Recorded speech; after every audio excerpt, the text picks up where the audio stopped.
유다서 1장 1절만 한 절만 우리가 같이 읽겠습니다.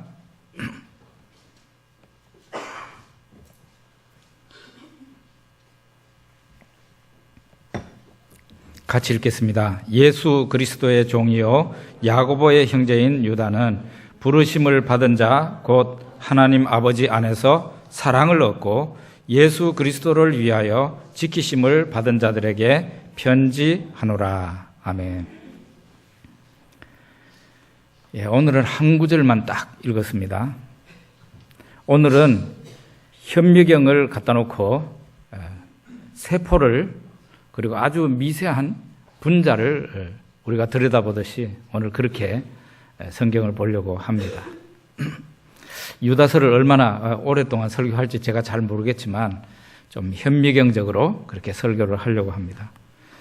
유다서의 저자, 이 유다서를 기록한 사람은 누구인가? 교회 전통적으로는 예수님의 동생 유다의 편지로 그렇게 봅니다. 당연히 다른 의견도 있습니다. 종교개혁자인 존 칼빈 같은 경우는 예수님의 제자 알페오의 아들 야고보가 있는데 그 야고보의 동생일 것이다. 그렇게 얘기하기도 합니다. 그러나 대부분의 학자들이 예수님의 동생 유다일 것이라고 그렇게 얘기를 합니다. 그러면은 왜 이 유다가 야고보의 형제라고 했을까요?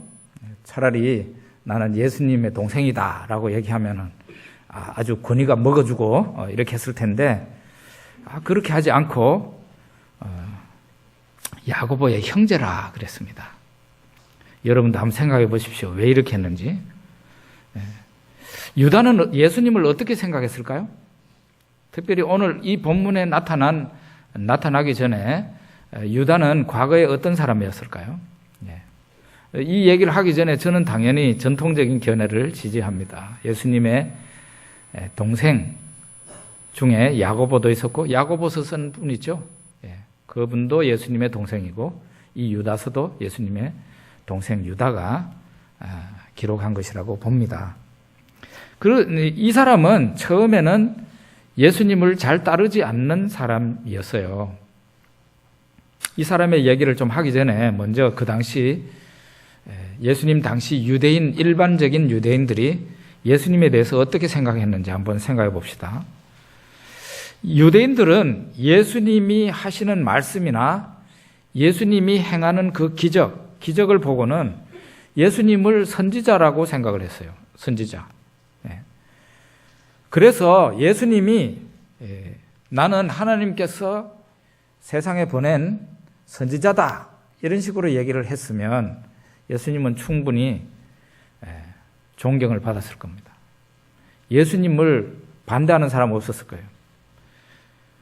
당연히 그렇게 나는 하나님이 너희들한테 보낸 선지자다. 나는 하나님의 선지자다. 이런 식으로만 얘기를 했으면 예수님의 십자가 행도 없었을 겁니다. 그런데 예수님은 자신을 하나님의 아들이다. 이렇게 얘기를 했어요. 또 자신은 장차 구름을 타고 올 심판주다. 이렇게. 그리고 중풍병자가 왔을 때 중풍병자의 병을 고쳐주면서 내가 너의 죄를 용서하노라, 사하노라 이런 식으로 얘기를 합니다. 이런 말은 하나님만이 할 수 있는 말이잖아요. 하나님만이 할 수 있는 말을 그리고 행동을 예수님께서 하셨단 말이에요. 이것은 유대인 사회에서는 용납할 수 없는 죄입니다. 용납할 수 없는 죄예요. 유대인들이 볼 때 예수님은 사람이에요. 사람입니다. 그 일개 한 사람이 그것도 갈릴리 나사렛이라는 촌에서 나온 한 사람이 자신을 하나님의 아들로 얘기를 하고 요한복음 10장에 보면은 나와 아버지는 하나다라는 말까지도 하고 이렇게 해서 자신을 하나님과 동등한 분으로 얘기하게 되었을 때 유대인 사회에서는 그 사람이 살아남기 힘든다는 말이에요. 도저히 이거는 용납할 수가 없는 죄예요. 유대인들이 예수님을 하나부터 10까지 마음에 다 안 들어가지고 십자가에 못 박았을까요? 그렇다고 보기는 어렵습니다. 십자가에 심지어는 못을 박은 사람들까지도 예수님의 선행과 예수님의 말씀의 전부는 아니라 할지라도 일부분과 또 많은 부분에 대해서는 좋은 점이 있었다고 생각을 합니다. 그렇지만 그걸 부정할 수는 없지만 예수님이 해서는 안 될 말을 하고 해서는 안 될 주장을 했기 때문에 예수님을 십자가에서 그것도 가장 잔혹한 형벌을 가해서 그를 죽인 겁니다. 그게 바로 예수님 당시 예수님을 따르지 않던 일반적인 유대인 사회의 그 인식이었어요. 요한복음 7장에 보면은 예수님의 형제들은 그러면 어땠나? 예수님의 그 형제들, 예수님은 당연히 마리아와 요셉 사이에서 태어난 사람이 아니라 마리아에게서 태어났죠. 그렇지만은 마리아와 요셉은 결혼합니다. 그 이후에 예수님의 동생들이 많이 태어납니다. 여기 요한복음 7장에 보면은 유대인들이 예수님을 죽이려고 합니다. 그러니까 예수님은 예루살렘에 올라가지를 못하고 갈릴리 주변에서만 돌아다니세요. 그러니까 예수님의 동생들이 예수님이 갈릴리 주변에서만 돌아다니니까 예수님의 동생들이 예수님에게 핀잔을 주면서 말을 합니다. 유다로 올라가세요. 요즘 우리나라식으로 말하자면은 포항에서만 돌아다니지 말고 서울로 가세요. 서울 경기 지역으로 가세요. 그래야 많은 사람들이 볼 거 아닙니까? 유명하고 싶으면 자신을 세상에 자꾸 드러내세요. 이런 식으로 얘기를 합니다. 요한복음 7장에 보면 그렇게 나와 있어요. 예수님의 형제들이 예수님을 왜 이런 식으로 말을 합니까? 그것은 예수님을 믿지 않기 때문에 그러는 것이에요. 이런 것을 보면은 이 책을 지은 예수님의 동생 유다도 처음에는 예수님을 믿지 않았다고 그렇게 볼 수가 있습니다. 예수님을 처음에는 믿지 않았다. 그렇게 볼 수 있어요. 그런데 오늘 이 본서에서 유다는 예수님 자신을 어떻게 소개하고 있습니까? 1절에 보면 예수 그리스도의 종이요 이렇게 말하고 있어요. 예수 그리스도의 종이다. 야고보의 형제 유다다. 그렇게 말을 하고 있어요. 유다는 예수라는 이름 뒤에 그리스도라는 직책을 붙였어요. 그리스도라는. 예수는 이름이고 그리스도는 직분입니다. 예를 들면은 다윗 왕 이러면은 다윗은 이름이고 왕은 직책이죠. 정야고보 목사 이러면은 정야고보는 제 이름이고 목사는 직책이죠. 예수는 이름이고 그리스도는 예수님의 직책이에요. 직분이에요. 이 그리스도라는 말은 헬라어인데요. 히브리어 메시아, 이 메시아라는 말이 헬라어로 번역이 돼서 그리스도라는 말이 되었습니다. 이 말의 뜻은 기름 부음을 받았다, 그 다음에 하나님이 세웠다, 그런 뜻이에요. 이 그리스도라는 말과 하나님의 아들이라는 말은 초기에는 따로따로 쓰였어요. 그리스도, 하나님의 아들 따로 쓰였어요. 그런데 나중에는 예수 그리스도 그러면은 이 그리스도라는 말 안에 하나님의 아들이라는 개념이 이 그리스도라는 말 속에 들어갔어요. 함께 포함이 됐다는 말이에요. 그게 증거가 있나요? 증거가 있죠. 마태복음 16장에 마태복음은 비교적 빨리 쓰여진 성경입니다. 그 예수님의 제자 마태가 히브리어로 처음에 썼다 그렇게 알려져 있죠. 비교적 빨리 쓰여진 성경이에요. 거기에 보면은 예수님이 물어요. 너희는 나를 누구로 하느냐? 그때 베드로가 대답합니다.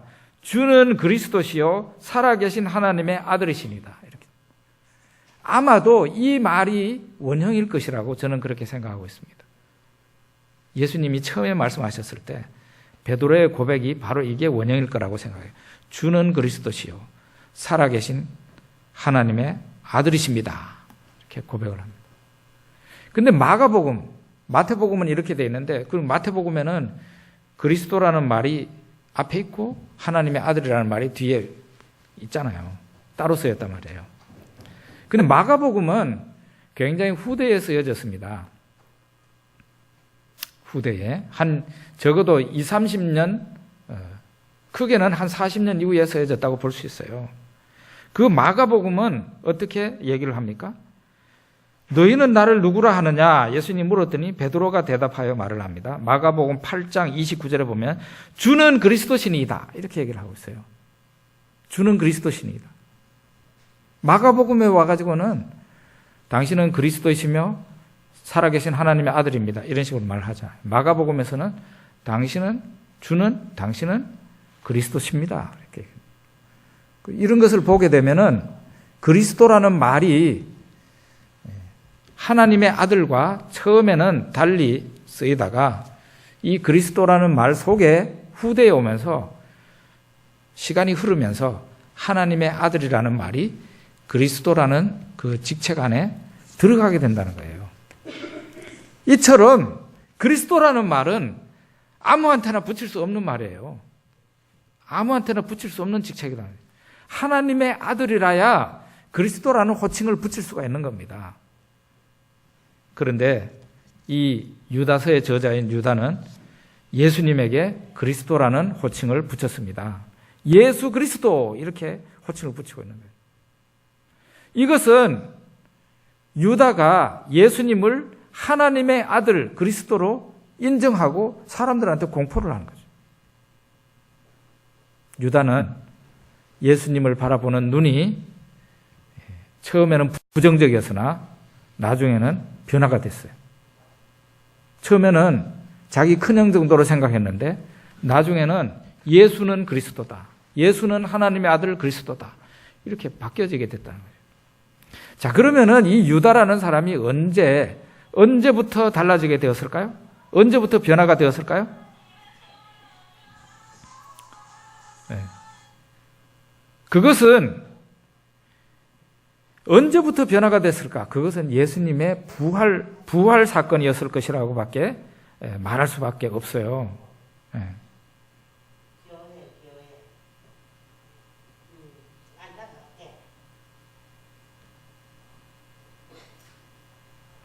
예수님의 부활이 있었기 때문에 이 동생 유다가 바뀌었을 거라는 거죠. 여러분, 사도 바울이 언제 변화가 되었습니까? 사도 바울이 예수님의 부활하신 예수님을 만났을 때에 사도 바울이 변화가 되었어요. 유대인이었던 이 사도 바울은 다른 사람들과 똑같았어요. 변화되기 전에 관점으로 본다면은 나사렛 예수는 사도 바울이 볼 때, 일반적인 유대인들이 볼 때 어떤 사람으로 간주가 되었습니까? 예수가 자신을 하나님의 아들이라고 하면서 자신을 하나님과 동일시했습니다. 이것은 사도 바울에게나, 변화되기 전에 사도 바울에게나 유대인들에게는 중죄인이에요, 중죄인. 사람인 주제에 자기가 하나님의 아들이라고 하나님과 동격시에 용서할 수 없는 거죠. 그래서 유대인들은 예수를 아주 잔혹하게 죽인 겁니다. 그냥 살살 죽일 수도 있었는데 그렇게 가지고는 안 되는 거예요. 왜냐하면은 이거는 가장 악독하고 가장 나쁜 사람이라는 거죠. 사람인 주제에 어떻게 하나님의 아들이라고 할 수 있느냐 이거예요. 사도 바울 역시 예수님을 그렇게 생각했어요. 예수님을 사람들이 죽이고 난 뒤에도 유대인들은 자신들의 결정이 옳았다고 생각합니다. 사도 바울 역시 그렇게 생각했고, 그래서 예수 잔당을 갖다가 다 붙잡아 드리려고 저 멀리 외국에 다메섹까지 가다가 거기에서 부활하신 예수님을 만났지 않습니까? 그래서 예수 그리스도의 부활 사건이야말로 유대인 사회에 큰 쇼크였어요. 예수님이 죽은 걸로 끝나는 줄 알았는데 예수님이 부활하셨잖아요. 이것은 유대인 사회뿐만 아니라 사도 바울 같은 그런 사람들에게는 굉장히 큰 쇼크였어요. 이게 도대체 뭐냐? 예수가 다시 살아났다고? 그러면 예수가 정말 그리스도였다는 건가? 이렇게 된 거죠. 그러면 예수가 옳았고 우리 모두가 틀렸다는 건가? 이렇게 된 겁니다. 예수님 부활 앞에서. 이 책의 저자인 유다도 같은 결론을 내린 거예요. 그래서 예수는 그리스도라 이렇게 생각하고 믿게 된 겁니다. 그러니까 사도 바울이나 예수님의 동생 유다가 변화가 된 것은 예수님의 부활 사건 때문이에요. 부활 사건. 네. 자, 그러면은 여러분들에게 묻습니다. 유다가 예수님의 부활을 사실로 역사선상에서 일어난 사실로 받아들였다고 생각해 봅시다. 그러면은 유다가 나는 예수 그리스도의 종입니다. 그게 곧바로 될 수 있을까요? 저 옛날에 무신론자였을 때 저는 하나님이 없다고 생각했어요.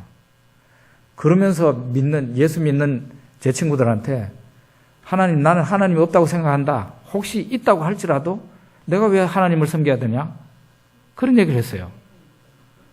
그런 얘기를 했어요. 아니, 하나님이 계신다고 할지라도 내가 꼭 하나님을 믿어야 되는 건가? 라고 얘기를 했어요. 같은 얘기가 되는 거예요. 유다가 아니면 사도 바울이 예수님의 부활이 거짓말인 줄 알았는데 실제였어요. 예수님의 부활이 사실이었어요.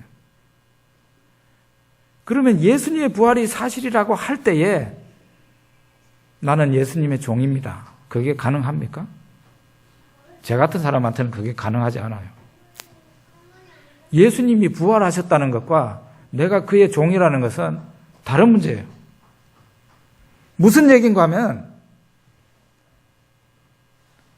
여기에는 대단한 감동이 있어야 돼요. 나는 예수의 종입니다 라고 말을 할 때는 나에게 대단한 감동이 있어야 된다 이 말이죠. 무슨 얘기인가 하면 예수님 그분이 나를 감동시켜야 내가 드디어 그 감동이 되어서 나는 이제 저분에게는 그냥 평생 고개를 수그리고 저분이 하라는 대로 하고 나는 저분의 종이 될 거야. 이렇게 되는 거죠. 예수님이 부활하셨다고 해가지고 나는 예수님의 종이다 하는 게 성립이 됩니까? 성립이 되지 않습니다. 여러분도 그게 가능해요? 예수님이 부활하셨습니다. 그럼 부활하신 것이 사실이면 여러분들은 곧바로 예수님 앞에 나는 예수 그리스도의 종이다. 이렇게 됩니까? 안 되는 거죠. 안 되는 게 정상이에요. 이것은 예수님이 여러분들로 하여금 그렇게 될 수 있도록 무엇인가 굉장한 큰 감동을 줘야만 됩니다. 구약시대에 그 율법에 보면 어떤 집에 종이 있습니다. 그런데 그 종이 유대인들은 7년만 되면 석방입니다. 그냥 그 종을 돈 주고 샀다 할지라도 같은 유대인이면 같은 이스라엘 사람이면 무조건 아무 대가 없이 그냥 석방시켜야 돼요. 안식년에는 석방시켜야 돼요. 그런데 그 석방을 시키려고 그러니까 이 유대인 종이 주인님 나하고 내 가족들, 내 자식들은 영원히 주인님의 종이 될 거예요. 이렇게 얘기를 한단 말이에요. 이렇게 얘기를 하면은 어떻게 하느냐? 그 종을 데리고 와가지고 송곳으로 여기 귀 있는 데를 뚫습니다. 귀걸이 할 때처럼 뚫습니다. 그러면은 그 사람은 그 사람뿐만 아니라 그 사람의 아내나 자식이나 영원히 그 집의 종이 되는 겁니다. 생각해 보세요. 주인이 그렇게 이 종의 마음에는 난 저분이라면은 저분의 집에서 그냥 나뿐만 아니라 내 자식들까지 후손들까지 영원히 종이 될래. 그 정도가 되려면은 어느 정도의 감동을 줘야 되겠습니까? 그 주인이. 예? 웬만하면은 종이 안 되고 자유롭게 살고 싶죠. 예? 예수님도 마찬가지예요. 예수님이 높으신 분이니까 예수님이 하나님이시니까 우리가 종이 됩니까? 나는 그게 아니라고 생각해요. 여기에서 유다가 자기 자신을 자처합니다. 무엇이라고 자처합니까?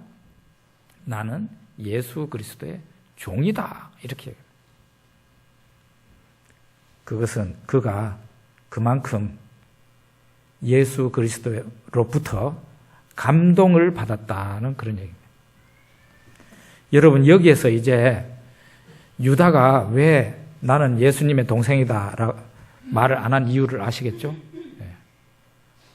그는 예수님의 종으로 자처했지 예수의 동생으로는 도저히 말을 할 수가 없었어요. 어쩌면은 편지를 받는 사람은 어떻게 받겠습니까?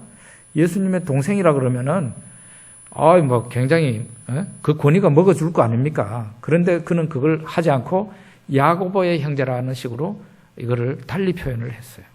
그리고 자신은 예수 그리스도의 종이라 그랬어요.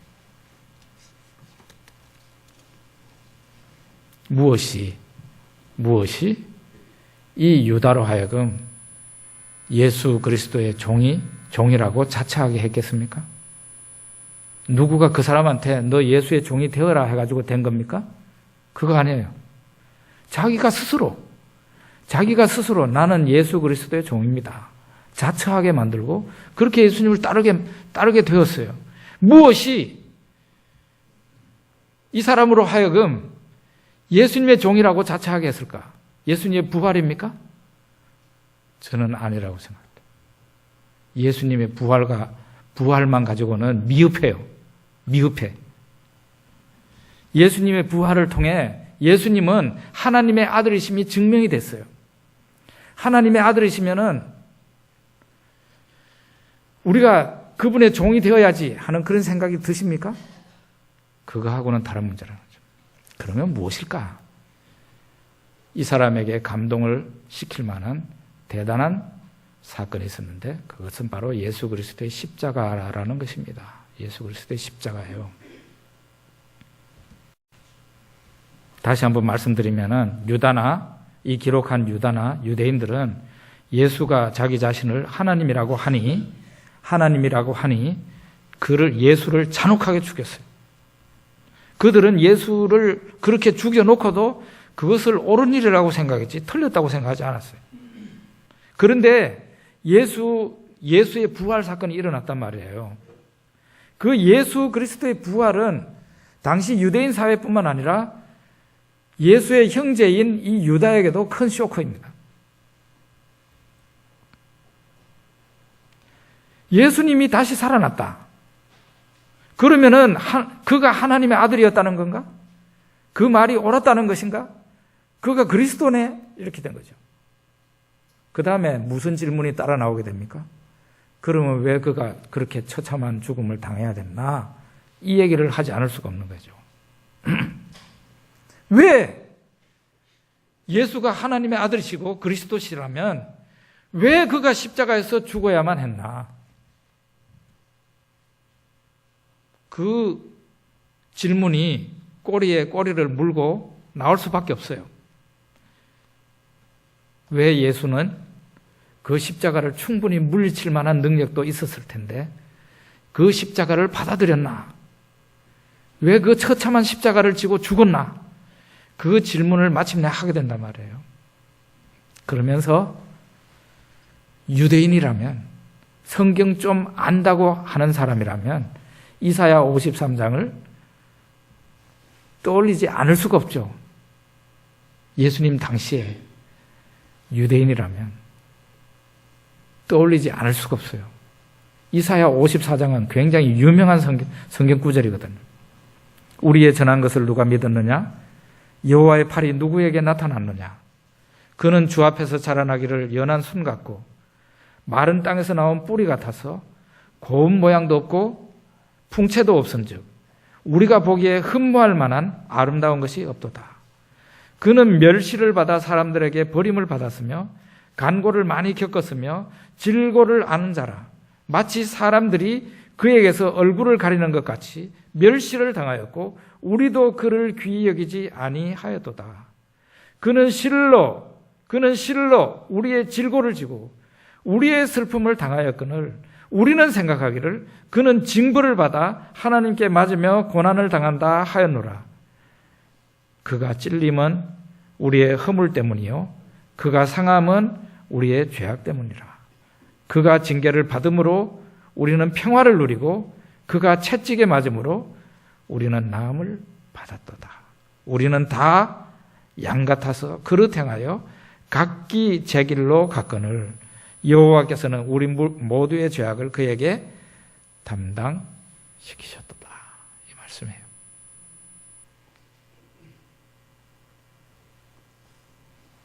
하나님의 아들이신 예수,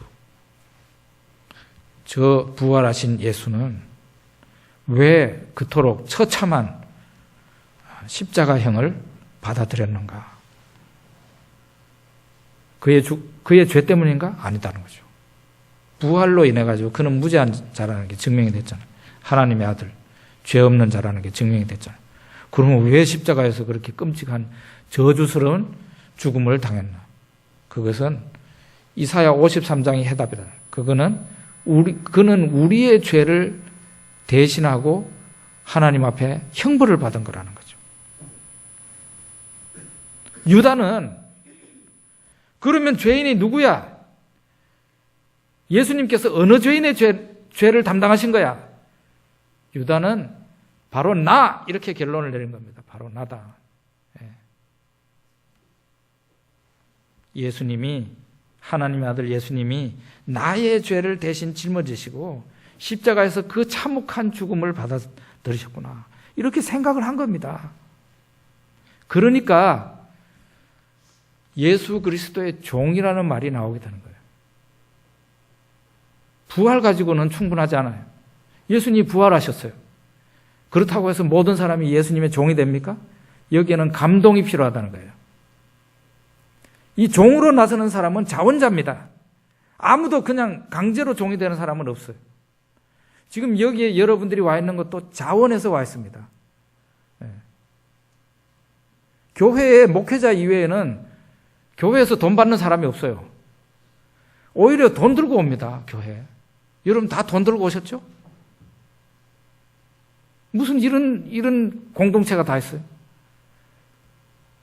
여러분 왜 그렇게 돈 들고 오신 거예요? 네?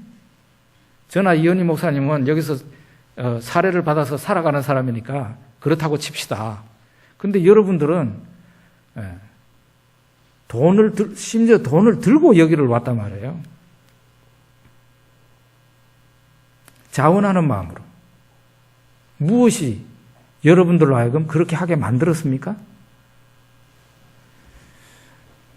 예수님의 부활 가지고는 충분하게 설명이 안 돼요. 예수 그리스도의 십자가죠. 십자가. 지금도 많은 사람들이 줄을 지어서 예수님의 종이 되겠다고 지원을 합니다. 누가 시키는 것도 아닌데 예수님의 종이 되려고 줄을 서요. 며칠 전에 제가 스타디하는 우리 목사님들 그룹에 갔더니 그 중에 한 목사님이 자기 애가 신학을 갔거든요. 신학을 가겠다고 이제 결심을 하는데 목사님이나 사모님은 그 애한테 둘째 애한테 전혀 그렇게 얘기를 한 적이 없대요. 네가 목사가 돼야지 뭐 이런 말 전혀 한 적이 없대요. 목사가 되겠다고 이제 신학교 가야 되겠습니다 하고 이제 아버지를 찾아왔는데 오히려 경고를 했대요. 너 괜찮아? 너 목사의 길을 뭐 알고나 지금 지원하고 있는 거야? 하고 얘기해. 오히려 사모님 같은 경우는 뒤로 넘어졌대요. 쓰러졌대요. 그 얘기를 듣고 충격받아가지고. 네.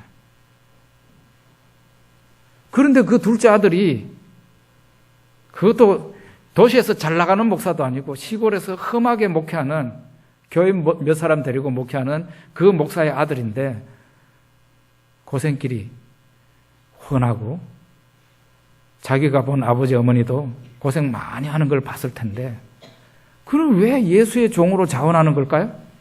에? 무엇에 감동을 받았을까요? 지금도 많은 사람들이 예수님의 종이 되려고 목사가 됩니다.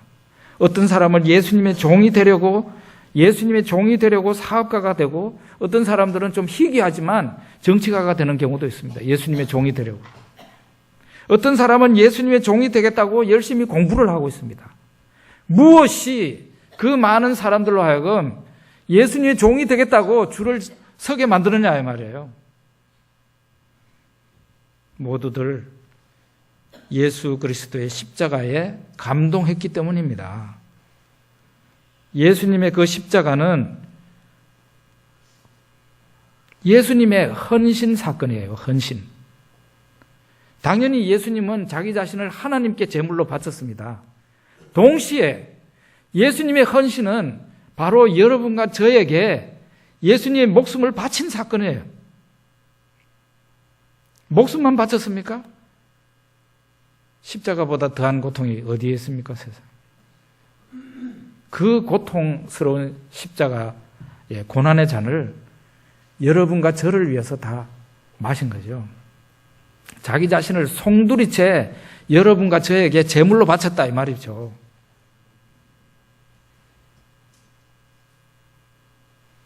이 예수님의 헌신에 감동했기 때문에 이제 평범하지 않는 인생을 살아가기로 작정하고 나는 예수님의 종으로 살래 이렇게 된 것이죠. 여러분은 어떻습니까? 여러분들은 다른 사람들에게 나는 예수 그리스도의 종입니다 하고 말할 수 있습니까?